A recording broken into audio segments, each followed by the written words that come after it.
Okay, so then 2007 rolls around, and on July 20th, a writer for the New York Post, Murray Weiss, he actually reported on an investigation by the FBI into allegations that an NBA ref was betting on games and controlling the point spread. And it was revealed that it was you. How did you find out about this FBI investigation? I found out about it because Tommy Martino had called me and told me that the FBI had knocked on his door 3 times and were asking questions about mine and his relationship. So that's how I found out that the investigation had started. Okay, and when you found out about it, how'd you feel?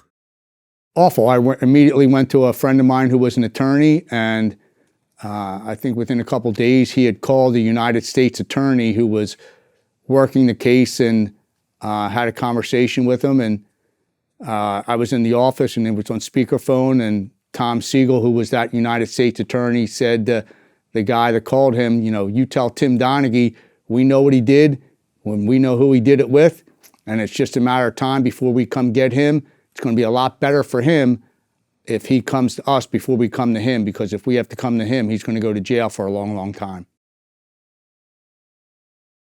Okay.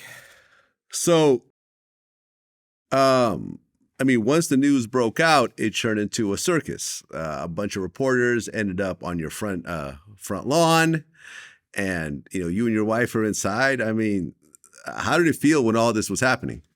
Sickening. I think I lost probably 25 pounds within a month. So I knew not only was I in a lot of trouble, but of course weighs on you that you have 4 daughters and how their lives are going to change so dramatically. Based on you making $300,000-$400,000 a year to figuring out how you're going to support them. So that was the biggest weight on my shoulders, how I was going to support them. I really didn't think I was going to go to jail because I had that initial promise from the United States attorney that if I went to them before they came to me, that I would just lose my job. But if they had to come get me, not only was I going to lose my job, I was going to go to jail. So I felt if I went to them that I would avoid jail, but that didn't happen. Okay. When the NBA found out about it, all hell broke loose. NBA Commissioner David Stern put out a statement. He said, "We would like to assure our fans that no amount of effort, time, or personnel is being spared to assist in this investigation to bring to justice an individual who has betrayed the most sacred trust in professional sports, and to take necessary steps to protect against this ever happening again." He called the scandal a wake-up call, and it said that we can't be complacent. Now, one of the U.S. representatives, Bobby Rush of Illinois, he asked to meet with Stern in regards to you. And in a letter, he said that he potentially wants to do a hearing should the facts warrant public scrutiny. He also said that the affair could potentially be one of the most damaging scandals in the history of American sports. Was there an official hearing in Congress over this?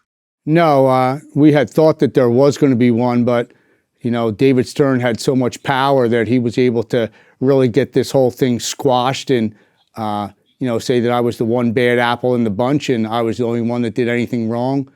And, there was really nothing to see within their way that they were doing business, and had a report typed up that said that they did nothing wrong, but they were going to try and make some changes.